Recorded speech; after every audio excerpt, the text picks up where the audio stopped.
Hi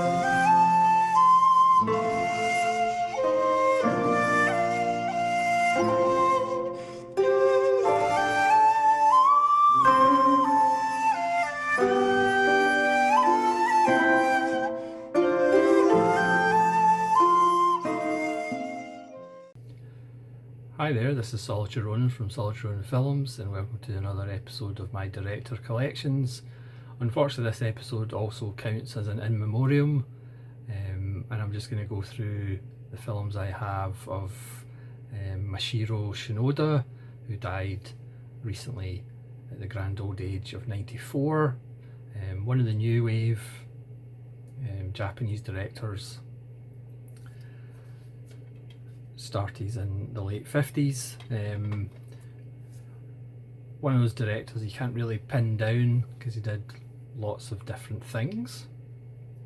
Perhaps famous, or more famous, for a couple of films, but I think there's a couple of sleepers that I've seen. I don't have that many of his films, very much like Shindo,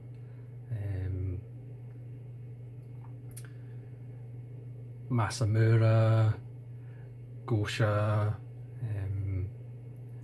and plenty of others. He's overshadowed by the big four of Japanese cinema: Kurosawa, Kobayashi, Mizoguchi, and Ozu.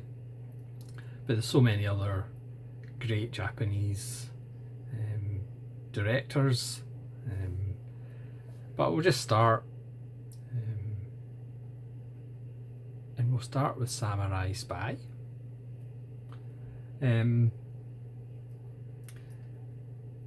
This stars Tetsuro Tamba, looking like Lawrence of Arabia. I really need to rewatch this one, it's been a while. This is from 1965, and this is obviously a Jideki. And strangely enough, it's about a spy who's a samurai, and full of intrigue and ninjas. This is spy number 312. This came in a box set, which I don't have with other films like Kill, Samurai Rebellion. I have just a disc only version of Under the Blossoming Cherry Trees, which might not actually be the title, with Yakahama even, which is wonderful. I think it might have the record for the number of decapitated heads in a film. It's about a guy who lives in the woods and the mountains, and kidnaps a woman. Well, he kidnaps lots of women. He kidnaps a woman who ends up being his wife, but he ends up following her orders and killing lots of people by lopping off their heads. So it's a beautiful, horrible film, in colour, and it's quite wonderful. It's great seeing Thomas Aburo, Wakayama doing some good work. Then we have The Scandalous Adventures of Buryakin, with Tatsuo Nakadai, Tetsuro Tamba. I've actually realised, Tamba is one of those kind of supporting guys or playing the baddie guys, but I do have a ton of Tamba films. Yeah, this is a non-official DVD.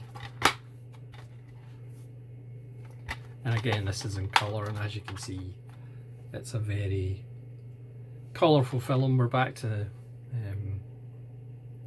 a period piece, and it features the backdrops Kabuki theatre, and it's rather lovely. And then a film who recently got a 4K from Criterion. This is a 4K and Blu-ray edition of Demon Pond.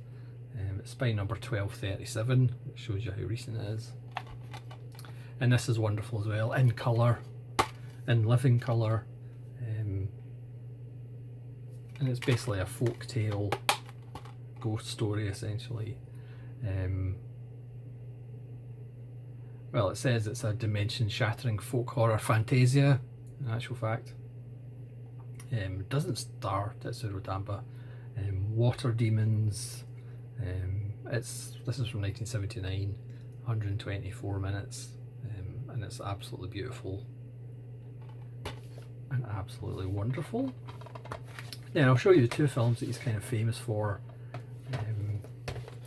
or notable for, and then I'll show you two films that I actually prefer and think are better. I know, controversial. So this is Silence, spine number 44 in the Eureka DVD. Obviously, if you know, the Eureka DVD spines numbers are not the same as the Blu-ray edition numbers. This is from 1971. Of course, this is probably now more famous or more well known because Scorsese remade it with Adam Driver and Spider-Man and Liam Neeson, which strangely enough I haven't watched. This is about Christian Portuguese priests going to Japan, where Christianity at one point was banned. Japan had the right idea. So this is in English and Japanese.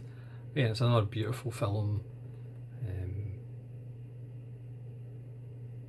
And it does co-star Tetsuro Tamba, even though he's got a hilarious fake beard and wig. Yeah, and this is very good with wonderful imagery as well, as you can see some of that in the back. And then a Criterion Blu-ray, I did have it in Criterion DVD as well. This is a Region B Blu-ray of Pale Flower. So this is a Yakuza, but a little bit different. It's a jazzy, it's got a jazzy score, it's a jazzy feel. Again, about a guy who gets out of prison and becomes entangled with a female gambling addict. It's as cool as a cucumber. Not quite as cool as Jim Jarmusch, but getting there in the coolness factor. So that's the two films that are kind of, I don't know, more well known. But for me, my two favourite films and two what might be his best films is Double Suicide. Again, sadly not on Blu-ray. Again, I'm not sure why Silence isn't on Blu-ray. You'd have thought even with the exposure of Scorsese remaking it, it would get a Blu-ray. You can let me know if it does have a Blu-ray somewhere. This is spine number 104, and again this is just a DVD from Criterion, Double Suicide. Yeah, this is absolutely wonderful, completely stylised. It looks as though it's actually a theatre piece. In Kabuki, the sets are artificial, but it kind of works. It's really absolutely a stunning film. Just the usual sexual obsession, corruption, money, tragedy, you know how it goes. From 1969, but this is one I would highly recommend. I did a random review of it, and you can go and check that out. And then finally for me, what I think is a absolute masterpiece and one of the most gorgeous films you'll ever see as far as shot composition. The shot composition in this film is absolutely stunning. Again, I'm not sure why this doesn't have a Blu-ray. It really should. And this is Assassination, strangely enough, with Tetsuro Tamba. Yeah, this is absolutely immaculate. Again, this is spine number 20 in the Masters of Cinema DVD range. This is one of those films that it needs a Blu-ray because, as I said, the shot composition is absolutely gorgeous. The plot is somewhat murky. It's around that time where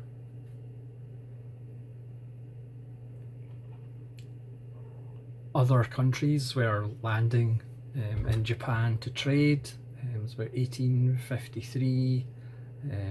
So there's 4 black ships in the Edo Bay, and there's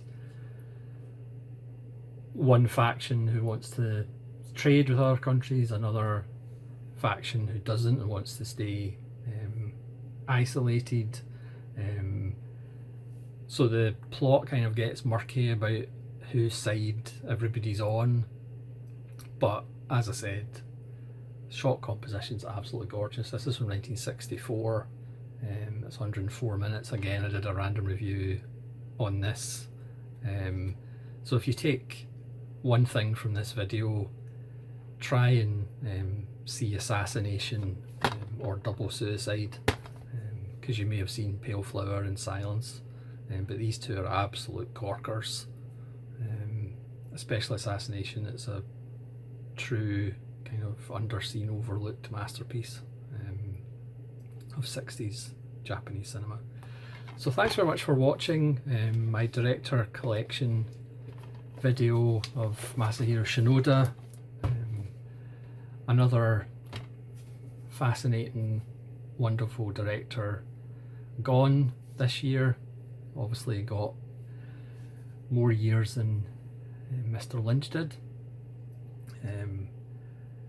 But yeah, it's a good excuse, I guess, for people to see his work, refresh themselves with his work, and hopefully we might get some Blu-rays and better editions of some of his films, because again, I haven't seen, obviously made more films than that. So thanks very much for watching. Please let me know what your favourite Shinoda film is, and hopefully you'll join me again for more director collections, but hopefully no more in memoriam videos. This is Solitary Ronin from Solitary Ronin Films, saying farewell.